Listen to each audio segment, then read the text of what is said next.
What if I told you that one of the biggest arguments against XRP is based on a misunderstanding? You've probably heard it before. XRP can never reach higher prices because it would need trillions of dollars to flow into the market. It's one of the most repeated claims in crypto. Every time someone mentions XRP reaching significantly higher valuations, the first response is almost always the same. The market cap would be too big. It's impossible. At first, that sounds logical. And honestly, it's easy to see why so many people believe it. But here's the problem. Most people stop at the headline and never ask how market capitalization actually changes in the real world. Today, I want to break down one concept that's getting a lot of attention lately: the 500x market cap multiplier. Not because it's a magic formula or a price prediction, but because it challenges the way many investors think about how prices move. Now, before we go any further, let me make one thing very clear. This isn't a prediction that XRP is about to explode overnight. It's not financial advice, and it certainly isn't a guarantee that XRP will reach any specific price. What we're doing today is much simpler than that. We're looking at how market value can change compared to the amount of new money entering an asset, and why those two numbers are not always the same. Because that's where so much confusion begins.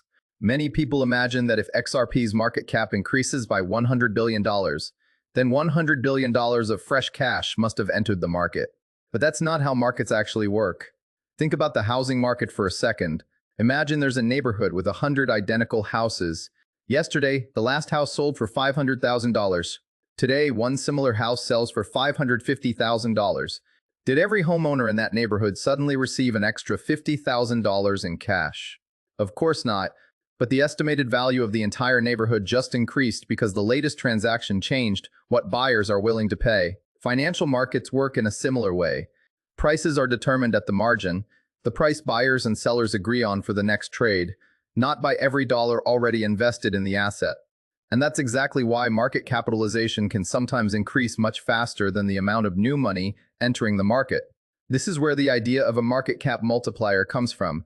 It's simply an observation that relatively small net inflows can sometimes produce much larger changes in an asset's overall market value, especially when liquidity is limited and buyers begin competing for available supply.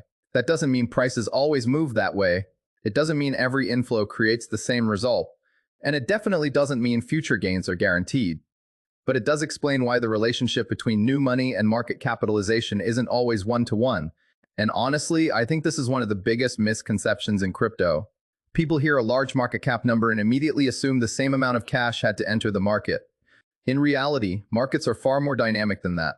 So now let's talk about the number that's been getting everyone's attention: the 500x market cap multiplier. At first glance, it sounds unbelievable. How can a few $1 million flowing into XRP create a market cap increase that's hundreds of times larger? The answer comes down to one word: liquidity. Liquidity is simply a measure of how easy it is to buy or sell an asset without causing a significant change in its price. Imagine you're at an auction with only a few rare paintings available. If several wealthy buyers suddenly start competing for those paintings, the price can rise very quickly. Not because billions of dollars entered the room, but because there aren't enough paintings available at the current price. The same principle can apply in financial markets. When buyers become more aggressive than sellers, each new trade can happen at a slightly higher price. Since market capitalization is calculated using the latest trading price multiplied by the circulating supply, even relatively small price increases can make the total market cap appear to grow dramatically. That's the idea behind the market cap multiplier. It's not saying $1 magically turns into $500. It's saying that under certain market conditions, a relatively small amount of net buying pressure can produce a much larger increase in the asset's overall market value. And that's an important distinction, because I've seen both sides misunderstand this concept. Some people hear 500x multiplier and immediately assume XRP is guaranteed to skyrocket. Others dismiss it completely and say it's mathematically impossible. Neither reaction tells the full story. The multiplier isn't a prediction. It's an observation based on how markets behave. Think about the stock market for a moment. A company doesn't need billions of dollars flowing into its shares every single day for its total market value to increase by billions. If investors are willing to pay higher prices for the available shares, the company's market capitalization rises accordingly. Crypto markets work in a very similar way. The latest trading price influences the value of the entire circulating supply, even though only a small percentage of coins may have actually changed hands that day. That's why saying XRP needs $6 trillion to reach a $6 trillion market cap oversimplifies how markets actually function. Does that mean market cap doesn't matter? Of course not. Market cap is still a useful way to compare the relative size of different assets, but using market cap alone to argue that a higher XRP price is impossible ignores how prices are actually discovered in liquid markets. There's another piece to this puzzle that often gets overlooked. Not every XRP token is actively available for sale at all times. Some are held by long-term investors. Some are locked in various programs or reserves. Some simply aren't moving because their owners have no intention of selling.